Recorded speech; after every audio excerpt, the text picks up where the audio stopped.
નમસ્કાર. શ્રીમતી MS લખાણી કન્યા વિદ્યાલય પ્રાથમિક વિભાગમાં હું મનીષા ચૌહાણ ધોરણ 6 સામાજિક વિજ્ઞાનમાં આપ સૌનું હાર્દિક સ્વાગત કરું છું. બાળ દોસ્તો, પાઠ 7 ગુપ્ત યુગ અને અન્ય શાસકો.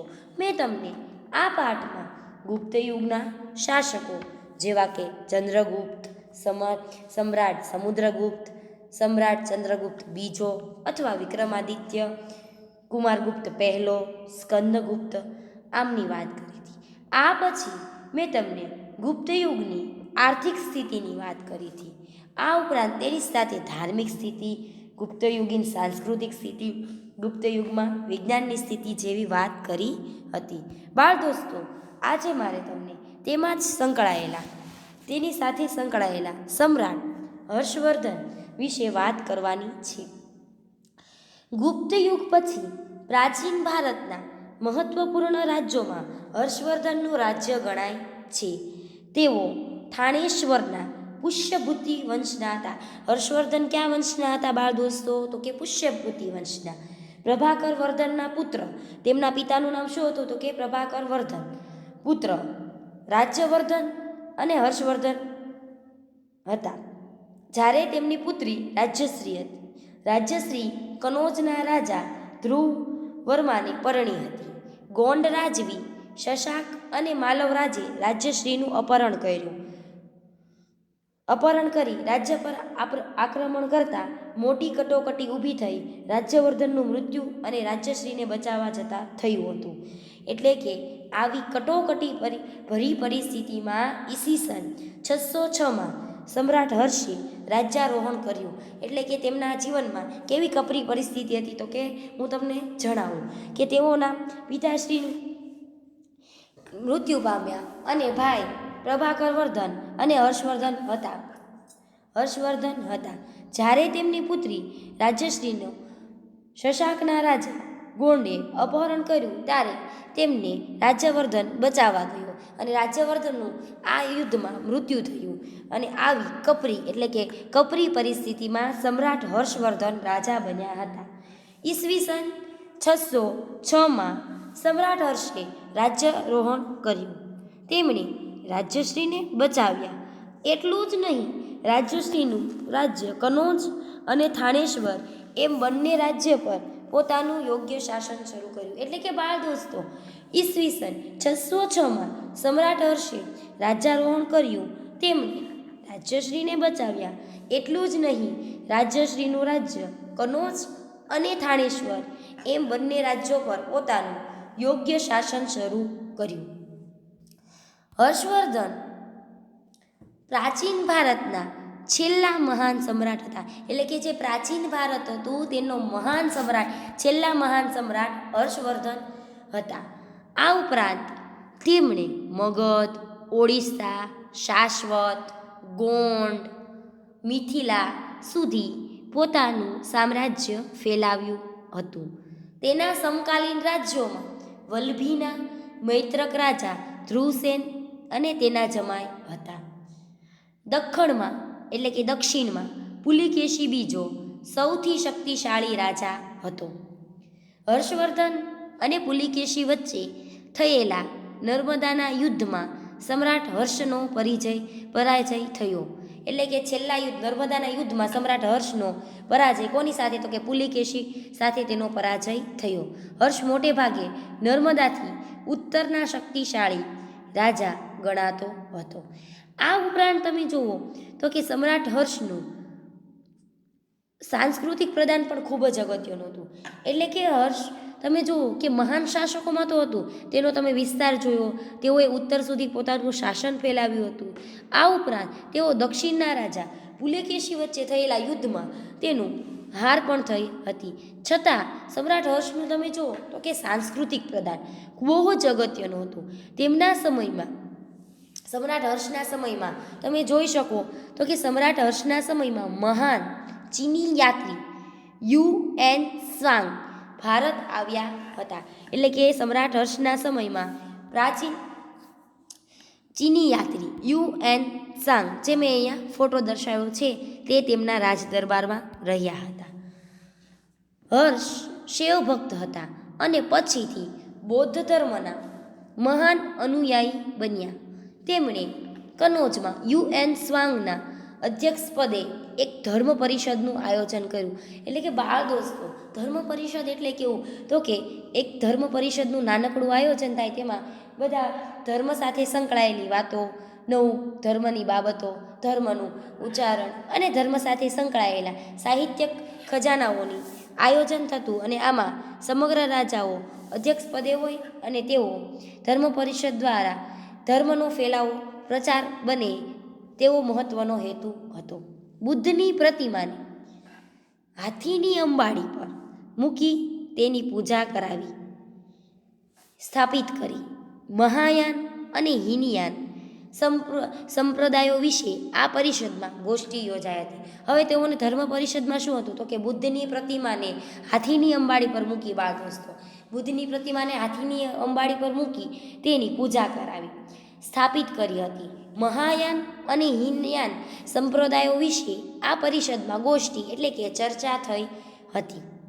તમે જોઈ શકો છો કે હર્ષનું સાંસ્કૃતિક પ્રદાન ખૂબ જ સરસ હતું. તેમના સમયમાં મહાન યાત્રી, ચીની યાત્રી યુએન સ્વાંગ ભારત આવ્યા હતા. આ ઉપરાંત બાળ દોસ્તો, સમ્રાટ હર્ષ સાહિત્ય, કલા અને વિદ્યા પ્રત્યે અનુરાગ એટલે કે પ્રેમ ધરાવતો હતો. તેના દરબારમાં મહાન કવિ બાણભટ્ટ સંકળાયેલા હતા. તેમના દરબારમાં મહાન કવિ કોણ, તો કે બાણભટ્ટ સંકળાયેલા હતા, જેમણે હર્ષચરિતમ અને કાદંબરી જેવા સંસ્કૃત સાહિત્યના મહાન ગ્રંથો લખ્યા હતા. બાણભટ્ટની બેટા કે બાળકો કઈ કૃતિઓ પ્રખ્યાત હતી, તો કે હર્ષચરિતમ અને કાદંબરી. આ પ્રશ્ન તમને ઘણીવાર પૂછાઈ શકે છે. મયુરભટ્ટ અને કવિ જયસેન પણ હર્ષના સમયના મહાન કવિઓ હતા. એટલે કે મયુરભટ્ટ અને કવિ જયસેન એ પણ હર્ષના દરબારના મહાન કવિ હતા. આ ઉપરાંત બાળ દોસ્તો, સમ્રાટ હર્ષ પોતે પણ ઉચ્ચ કોટીના સાહિત્યકાર હતા.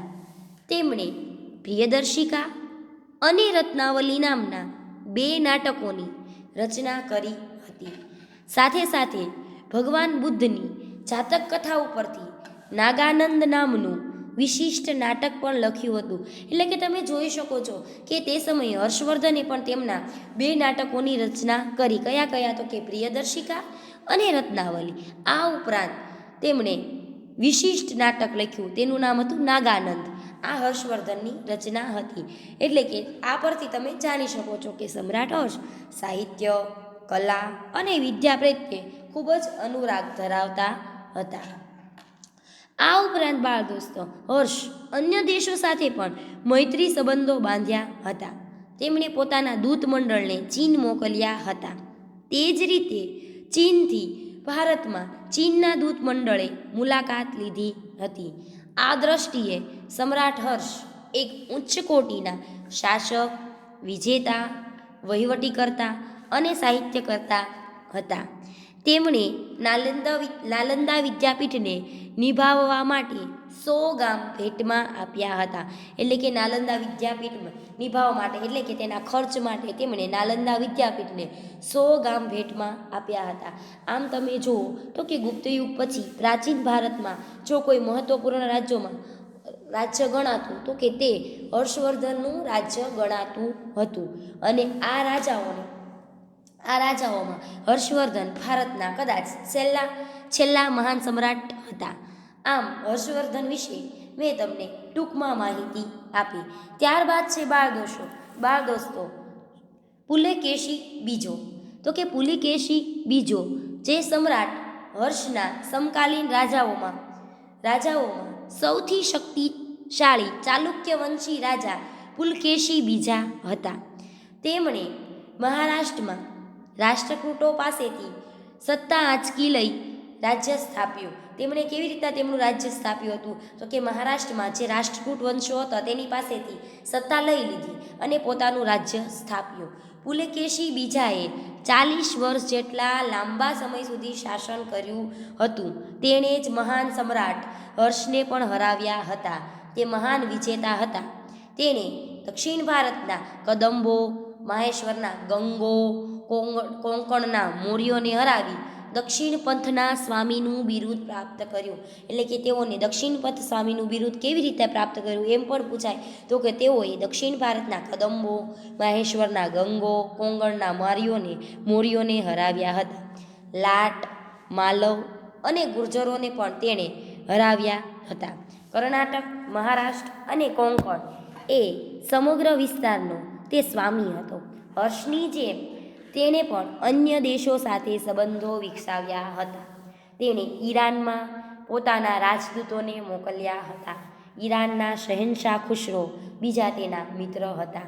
આમ પુલકેશી બીજો નાનકડું એવું તેનું રાજ્ય હતું, છતાં ખૂબ જ પ્રતાપી અને મહાન વિજેતા રાજા હતા. ત્યારબાદ બાળકો અન્ય રાજ્યો એટલે કે આ સમયમાં ગુપ્ત યુગની પછીના સમયમાં અન્ય શાસકો કોણ કોણ હતા?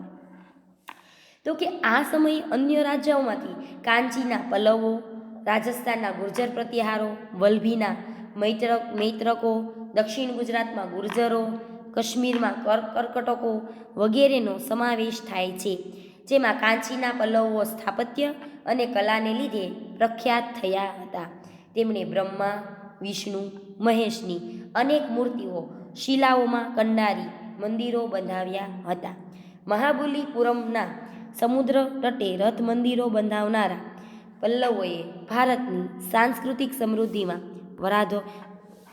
વધારો કર્યો હતો અથવા વધારો કર્યો છે. તમે મંદિર જોઈ શકો છો મહાબલીપુરમનું, જે સમુદ્ર તટે રથ મંદિરો બંધાવ્યું હતું.